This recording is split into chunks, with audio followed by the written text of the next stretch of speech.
Hello, everyone, and welcome to our next podcast. I'm really excited for our guest today because we're going to be talking about not just pivoting and trying to change the world, but also looking at the world as far as how we give. How we all do a lot of our charitable donations.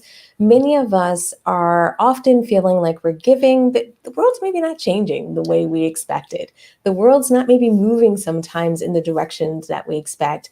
And our guest today is going to talk about that and how he's approached the pivot of being able to maybe turn the way that we give upside down and being able to make sure that as we give, not only there's some great transparency, but building a model around bringing food to kids and specifically vegan food. The idea is, how do we build a model where not only is veganism making all these great changes in the world, but it's important that veganism is also giving back to communities. Veganism is helping individuals, and specifically when we think about children, making sure that we are attacking not just poverty, but hunger as well. So I'm excited about today's discussion because we're going to talk about how Stephen found his way towards this kind of model and created this unique model, and also really talk about a lot of the mission behind the vegan experience and how the idea that it's never too late to change for anyone out there who's thinking about pivoting themselves. Hopefully we'll all be inspired by Stephen's story today. So Stephen, thank you so much for joining me today. It's a pleasure to be here. Thank you for having me, Stephanie. So let's dive right in. One thing we love to talk about is how, in our lives, we sometimes head down one path and then things happen. We have an epiphany and we make changes. We pivot. We find new ways to give back or new ways to change the world. Do you want to give everyone maybe a little bit of background on yourself, your career, and what was your major pivot and how did that help you create the vegan experience? Yeah, absolutely. So I've pivoted many times in my career. I was a professional athlete, blew up my knee, couldn't play anymore, had to pivot, got into advertising, did really, really well there because I loved it. Sold my company, decided that, rather than retire, we would do something good in the world. Ended up, creating a company that was really going to make a difference in the world through not only disrupting the giving space, but disrupting it in a positive way. And then I got reached out. We pivoted again, deciding that we had the opportunity to go into different industries. And then we got, as I mentioned to you earlier when we were talking backstage, that I got reached out to by someone in the vegan community, Andrew Alexander, and informed us that our food was vegan, which we should have known, of course, but we didn't. And then we decided that, hey, let's build a model around the vegan community. My son's been vegan for 6 years, and as I said to you, we just started. We're in that journey right now, both my wife and I. And so that's how it started. We kind of said, okay, this is a great opportunity. And as we studied it more, we realized this was something we could really impact in many different ways rather than just the feeding program. So, and that's what the vegan experience is all about. Perfect. Now, before we got started, we were talking about the model, some of the things that are broken in the model, because I want to talk about the solution that you offer and how you approach it. But I want to make sure our guests kind of have, or excuse me, our listeners have a little bit of backstory on what are some of the challenges and how you've overcome them in the giving space. Yeah. So here's the reality, and I don't think too many people, even older people, will argue with this anymore. We need to know where our money's going. We need to know, full transparency. We need to know the impact it's making. And as the young people put it, I mean, what's in this for me? Can't we all win in doing this? And aren't we all in this together? And so, when I heard that, I realized that the charity model, it was impossible to answer those questions. And it's not because of anything that they're doing wrong or their intentions or anything. The model is broken. It cannot answer those questions, especially the what's in it for me. So we just decided to, you know what, this is the new generation. Charity model's been around for 200 years and hasn't been touched. So it's time for change. But who wants to disrupt the giving space? I mean, like, you're an idiot. Like, look at this guy, he's disrupting the giving space. I wanted to make sure strategically that if I was going to do it, I was going to do it in a very transparent way, but also in a collaborative way. And that was the real important thing to me. I wanted to make sure that we, created a model where everybody wins more than they put in, and that's what we did with the food. And we, by the way, we selected food in this journey strategically, Stephanie, so that we could have a product that we could sell, and there would be a profit. We're not a charity. We're not a nonprofit. We're a for-profit social enterprise. And people, your listeners, better get used to hearing that, because it's coming, it's growing. Even since we started, I know another 20 that I just know of that have started. There's probably way more than that, but this is the future of it. So it's around giving, making sure full transparency, and making sure they know exactly the impact, and making sure they win more than they put in. And that's the model we created around the giving. And I love that, because when I was on your website, that's one thing I was trying to get a feel for, like how it worked. I wanted to get a sense of, okay, if I wanted to participate, what happened? And it was great to see that, I could do a gift and send meals myself. I could sign up for a subscription, but I also love that transparency around, I could understand what I donated and what it yielded, meaning how many meals did it Absolutely. translate to. And I thought that was a really interesting kind of experience on your site that I haven't experienced with other either organizations or Yeah. charities or even nonprofits out there. Yeah, their model is obviously, it does provide some real challenges to them. But in ours, exactly, you're buying the meals. The meals are being shipped to a participating charity who's just putting them right in the hands of the people. And then we have our discount app, which has got 310,000 vendors on it, all doing good and all offering discounts. So when you use it, so there isn't one person who's feeding through our program that isn't saving more money than it's actually costing them. So they're winning more than they put in. And that's a real novel approach in the giving. And then remember, we do make a profit. So we take that profit and we put that back into other causes or in other particular programs that can help us feed more people. So again, every touch point's going to win more than they put in. And there's full transparency about everything we're doing. Now, give us a little bit of the backstory. I had the privilege of talking with you before we got started, and you talked about how you were really kind of headed in one direction, and then after that discussion with Alexandra, you pivoted in that, and it's created this amazing opportunity. Do you want to give kind of our listeners a little bit of that backdrop Yeah. of where you were headed and how how this evolved to the vegan experience today? Yeah. So we created this program, honestly, because I came out of we did retirement for a little bit, but not very long. And both my wife and I think we lasted 6 weeks before we were so bored that we had to do something we knew. And we really wanted to make a positive impact. We were in a position to do that. And so my mother wanted me to build a homeless shelter. And so I said, okay, we're going to build a homeless shelter. We're going to put our name on it, which we are doing. And I said, but I need a model so that this is a self-sustainable deal. I'm not going to be begging people for money because we have a good cause, because that's what everybody does, and they're all good causes. So we created this model about feeding, and the idea really was just to feed. If we could feed 50, 100,000 people a month, we could have then the homeless shelter would be sustainable, and that would be it, and that would be our give back, and that was fantastic. Once we launched this model and we started talking to more and more people, we realized that this was a really special model. It was a perfect time.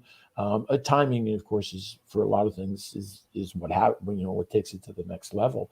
And then what happened is I got a call from Andrew Alexander in the vegan community, and was inquiring about our food. So we were just creating this company that was going to feed people and then kind of do some other stuff with the profits. And he started out talking about the food. We sent him the formula. We created this formula ourselves. And he came back to me and said, by the way, this food is vegan. And I said, no, I mean, my son's vegan. He has been for 6 years, but no, I wasn't aware. So he wanted to interview me. So he interviewed me. And then all of a sudden I got people from the vegan community reaching out and saying, where can we get this? We really want to do it. And so we started researching it a little bit more and realized how, the community, the size of the community, almost 10 million people in North America. And so we said, you know what? Why don't we build a program specifically for this community? And because, as I said to you before, we give back. Why don't Mhm. we give back? Why don't we make that give back to the vegan community? And so we built the vegan experience, and that's what it's all about. It's all about feeding, of course, children who wouldn't otherwise get food. So we're giving them good, healthy vegan food. But then with that profit that we must give back, we've got other programs that are going to, help educate people more about the vegan community and invest in vegan startups. So that's the really cool thing about this model. Absolutely. And I love that because I think it's so important for organizations and even businesses to kind of feel and figure out how they support a wider community. Because the stronger kind of all of us are as Mm. players in the community, the more we can kind of move society, move groups forward. So I'm really excited about what you're doing. One thing I want to do is also give people a little bit of grounding on maybe some of the stats. We were talking about that earlier because we all know that, hunger is an issue. But I think sometimes we don't always have the stats at our fingertips to understand really, how big this issue is and why we need to all urgently act. Yeah, Stephanie, this is really what got me going because I've been involved in the charity world my whole life. I've been on boards of charities. I've always given. And we partnered up with Google and we were getting all this information. And one of the things that came across my desk 6 years ago was that 47 million people were going hungry every day in Canada, the United States. I actually thought it was a misprint. Yeah. We don't hear about that. We hear about a child dying every 10 seconds of starvation or malnutrition in developing countries. And I've been supporting those charities for years, like 25 years. But when I saw this, I was actually shocked. I said, no, that can't be right. I confirmed that it was right. Today, by the way, that number is 53 million. 1 in 5 children in Canada and the United States go to school hungry. Yeah. And that affects their learning abilities. So that's terrible. We've got 17 million children in North America going hungry every day. That's Yeah. not good. This is not good. And here's the other thing. Both countries, both Canada and the United States, are constantly, focusing on helping everybody else in the world. And these things are going on here, right here in our own backyard. And Yeah. that really bothered me as well. I said, listen, it's great that we can help other people, but we've got to start with ourselves. And so when I talked to some of the charities, some of the biggest food charities who are not feeding anybody right here, I said, well, this is a flawed strategy. It's a flawed strategy. I'm going to focus on right here. And so that's how we kind of got, to where we're doing and how we're doing it. And again, the collaborative model with the charities so that we're disruptive, but we're also collaborative.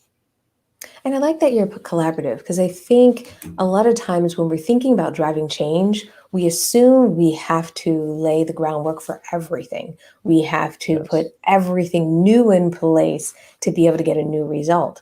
But often I find through collaboration, through, like you said, even working with organizations that maybe were not as focused in North America or, US or Canada, as an example, by really saying, hey, there's a need here and maybe an opportunity for your organization, I think that kind of creates this opportunity to reach more people and help more people faster because you can use their infrastructures.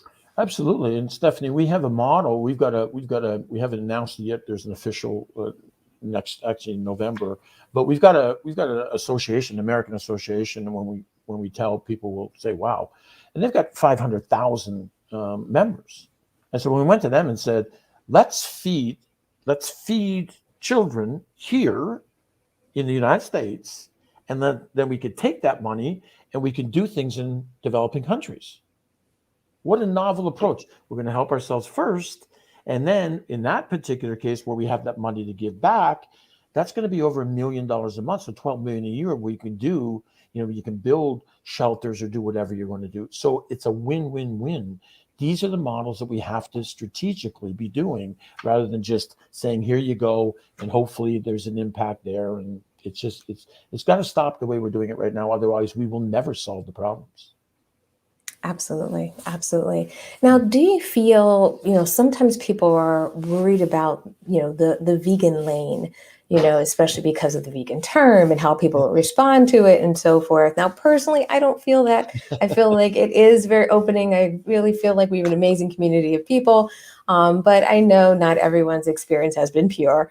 Yep. Um, but I bring this up because it's really exciting to see you focus in on creating this vegan experience and staying true to the concept of bringing kind of vegan meals out. Have you had any pushback, any feedback from other organizations or charities or partnerships because of that? And if so, how did you kind of manage it? No, we certainly got some. I wouldn't say it was really pushback. There's more questions. We see that you've launched into the vegan world. What's that all about? And we told them initially about the fact that we our food is vegan, so it's a natural. But then when they found out that, remember, in our model, so our model is we by the end of next year we want to be feeding 1 million children per month. And through that model, we take $2. We're a for-profit. We must put 50% back into other causes. So in this case, it's all going to stay in the vegan community. So we're taking $2, and that's 2 million a month, 24 million a year, and we're investing in vegan startups. We're going to put that money back in so that they can get this money, access to money, and then the other money, the other 50 cents we're taking, that is going to producing the largest vegan events in North America. And the reason we were adamant about that is because of my background. I think we need these educational. I think people need. I just needed to get educated. That was my problem. My son, who's a bit of an anarchist, I think I shared that with you. He was all over and get crazy, and it's going to thing, and they're going to end the world, and I'm like, whoa, whoa, whoa. And then by the way, I asked him a simple question. I said, why can't I eat cheese and butter, right? And he said, "Wow, because of this."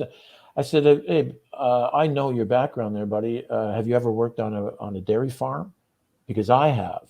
And those, in my case, and then it was, as I got better educated, I realized that that's not always the case. That my experience is kind of probably the norm, or isn't the norm. So I Mhm. realized all that, but he couldn't answer that. He just said, "Oh no, because they're mistreated." And it was like, wow, you're not educated really to be, because people will find out, well, that's maybe not the case. So I think an educational component is really needed. People just need to get better. It was the same with the crypto industry, right? People just needed to get, it was like, whoa, it's going to replace the dollar. No, it's not. So this is just an industry that I think is very healthy for people, but there's many different reasons and many different impacts it has on society, on the climate. I was just talking about somebody that the other day, and they're not aware of this. So we want to produce these events, and we'll be able to produce really high-end events, Miami Convention Center, and really do some amazing things to educate people. So this will not be just for the vegan community. This will be as much for the people who want to know more about the vegan community. And I think that's really important as well. Absolutely. I think doing that educational piece is really important because I think for a lot of people, they would be surprised how many of their causes or the things that they're passionate about. Yes, There's an intersection between that and veganism, and yes, therefore we can kind of leverage each other's networks, leverage each other's absolutely, plans and strategies to really change the world. So I think absolutely. more of that open dialogue can really make a difference. 100%. I agree with you. Mhm. So, if people want to learn more, if people are interested in maybe signing up, doing a gift, what's the best way for them to get started? What website should they go to? Should they Yeah. jump on So, social media? yeah. What's the best way for So them we to have take all the action? social media stuff out there, the vegan experience, and we have the veganexperience.ca right now. On October the 15th is actually our kind of official launch because our app will be ready. We're doing a whole bunch of things behind the scenes. We're investing a lot of money in it because I think it's a really, really good cause. So we'll have all that. People will be able to download the app. They'll be able to, get more information. We've got a bunch of different stuff that we're going to have on there with sponsors and things like that. But they can go on right now. They can actually sign up and kind of get on a waiting list, but they can get educated about the program, about what we're doing, and then we're at the new. I think I was telling you this. The new website, which will be launching officially on Friday. This Friday, we'll have on there the official launch on the 15th of October. The app that they'll be able to download and everything, and then they'll be able to get the subscriptions on there. They'll be able to get our discount app, which, as I mentioned to you, has got 310,000 vendors now in Canada, the United States, mainly in the United States, of course. And our vendors all offer a minimum of 15% discount every time you use it. So there's no way that you're not going to save more than it's actually costing you to feed that child. So, but they can go do that, and that's a start. That's a good way to start. I love it when people have clear actions, and then, like you said, how it's also a benefit to not only the children that you're able to feed, but for the individuals that are actually donating as well. Absolutely. So, one thing I want to ask, as we always love to kind of talk about this pivoting experience, a lot of times we learn a little bit more about ourselves. Sometimes we, have to go through either a mindset shift, or we have to, Mhm. make some changes even in not just our perspective, but our habits and things like that to make a different impact in the world. Have Mhm. you experienced that as you started the vegan experience? Do you have anything you'd like to share with our audience on maybe a challenge that you were faced with and how you overcame it? Yeah, I think that one of the interesting things for me is that, as I mentioned, my son's been a vegan for 6 years, and because he gets crazy about it, we've we haven't necessarily ignored him, but we've like, yeah, yeah, yeah, here he's going to talk about this again. But I was challenged by Andrew Alexander and another fellow who's here in Toronto, and they were saying, well, you should try it. I mean, like you're just kind of going through some health challenges now, and my own challenges was I couldn't get in the gym because of COVID, of course. Yeah. And so I'd gained quite a bit of weight. I'm always in really good shape. And so as we were now able to get into the gym and everything, I said to my wife, let's try this. Let's give it a try. Like, why not? Why don't we do it? So that was about almost 6 weeks ago. And during that time, we haven't eaten any meat at all. And I will say we haven't been like pure vegans because we still dabble in some of this stuff, although we're certainly working on it. But during that time, I've lost about 18 pounds during that time. But more importantly than that, because some of that's obviously the working out, but we just feel great. We get up in the morning, we feel like a lot better, noticeably better than when we ate meat. And that was kind of a very almost a shock to us. And we were like, wow, this really works. So I think that we're not going back to that anytime soon. And the funny thing with us is we don't miss it. That's good. That was the big thing that I thought I would miss having meat the odd time, but we don't. We're actually quite content. So yeah, that was a huge pivot for us, and kind of an eye opener. So we're glad that we're on this journey now, and we certainly hope to stay on that. And we will stay on. We don't hope to. We're going to. So that's our focus. Well, I think that's great because all of us kind of come to our vegan journey often from different perspectives, different experiences, and so forth. So it was so exciting to hear that you're on that journey. I'm Mhm. also excited that you have your son as support. So I'm sure he's equally probably as Oh, excited as he's I am excited. He's excited. Yes. about it as well. Yeah. But it's such an amazing kind of discovery I've found for myself, not just in what we eat, how we eat, even sometimes our connections and emotional connections to food and things Yeah. like that can be really interesting, as you make this journey. So I really wish you all the best Thank you. as you continue to Appreciate it. transition. So as we wrap up today's session, I first just want to say thank you so much for taking a little bit of time out of your day to spend with me, spend with our audience, and also really make sure they're aware of the great work that you're doing. Really excited that you've decided to make that focus in the vegan community and also create that sustainable model Mhm. in our community. I think often we think about the need, but sometimes when we get so excited about the need that we want to solve in our communities, we often don't come up with a sustainable model that will allow us to continue to meet that need. So I'm really excited that you have that built in. So I guess my last question for you is just generally, as anyone out there is doing their own pivot, as anyone out there is trying to find their way and trying to find their way towards sustainability, towards really figuring out what model works for them, do you have any tips on how you strategize, on how you kind of found your way? And I bring this up because what we're going through right now with the pandemic, a lot of people are really have to look at their businesses differently, look at the world differently, look at their customers differently. And I think often it helps to hear from others how they came up with a strategy or an approach that really helped them to create a breakthrough company or organization. Yeah, a great question, and certainly we're going to need to change. There's no question about it.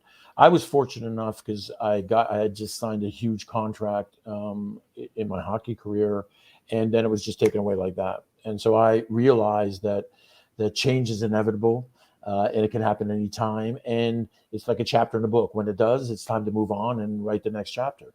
And so this has been a new chapter for us. And I think really, the biggest thing for me was really about how do we like when we're making these changes in our life strategically is, um, how do we create sustainability? How do we really what is it that we're trying to impact, and how do we create that impact? And I know for me, the model, which by the way, I would recommend everybody do, is our motto is everybody must win more than they put in. And I remember as I was leaving the advertising world to start my own, I was just 29. I'd been in it just for 4 years. And my CEO said to me, just make sure, I said, give me some advice. He said, make sure that you build programs and you build your company around the understanding that you're only as strong as your weakest link. And we've all heard Yeah. that before. But Mm-hmm. here's what troubled me: as I was walking out, I had my hand on the door. I turned around and I said, "Why would anybody build a model with a broken link?" And he started laughing. He said, "No one's ever asked me that before." So our model, and I encourage everybody to think about this as they're building whatever they're building. Make sure that everybody wins more than they put in, because if they do, why would they ever stop? When people get on ours, we asked our focus groups, our kids, 20, 25-year-old kids, we were saying, so we want you to do this forever. We want you to feed these kids forever. They're like, whoa. Said, well, wait a minute. We walked them through the app, and we did case studies, and none of them were going to save less than 5 times what it was costing them. So we said, so are you going to do it? And they were like, why would we stop? Yeah. Exactly. Because they're winning more than they put in. Do that with your clients. Do that with your suppliers. Do that with everybody. Supplier says, well, I'm got a cash flow crunch and everything, so I'll offer you this. Say, no, let's do a fair price. So you're going to win more than you put in as well. I don't want you to lose money. We need to be in this together. You do that, and you can never go wrong. Your company will be around for the next 20 years. Just keep doing that all the time. So that would be my advice. I think that is a wonderful lesson, a wonderful mantra, and a wonderful way to look at all of our businesses and organizations. And also, as we all look at our path forward, I think Mm-hmm. at times, we can be haunted by the plans and everything we've done in the past, but often the future is bright. And if we can all make sure that, everybody wins or they win more than what they put in, is a great way for all of us to move forward as we kind of get our new footing in this new world. And also as we get our footing in general in running businesses and organizations, because they all require many of us to pivot at times. Absolutely. Mm-hmm. So thank you once again for joining me today. It was lovely having some time to talk with you. It's wonderful to hear the work that you're doing. And I really look forward to not only keeping up with what you're doing, but also seeing your growth over time, the new website, and also some of the future projects that you talked about, like the events and so forth. Mm-hmm. Thank you. Thank you for having me. I've enjoyed it. Great. And thank you everyone who's watched us, whether you've joined us live and you just dropped in a comment of hello, or if you're listening to this as a replay or part of our podcast series. We really, really, really appreciate you being here. We appreciate you listening out. We also appreciate you taking action. So make sure you take some time to jump into the show notes or into the description and click on the link for the vegan experience, because I really think this is a great not only opportunity for us as vegans and even some of my non-vegan listeners that are out there to actually support Stephen and his organization, but also a great way for all of us to really help solve hunger. I think this is something that we should all be concerned about and taking action on. So I hope today's session is a little bit of a nudge for some of you, maybe a eye-opener for others, and also for an opportunity for us out in the vegan community to spread the word about this great work so we can continue to get the message out there and feed more kids. All right. Thank you, everyone. Take care. And thank you, Stephen, once again for your time. My pleasure.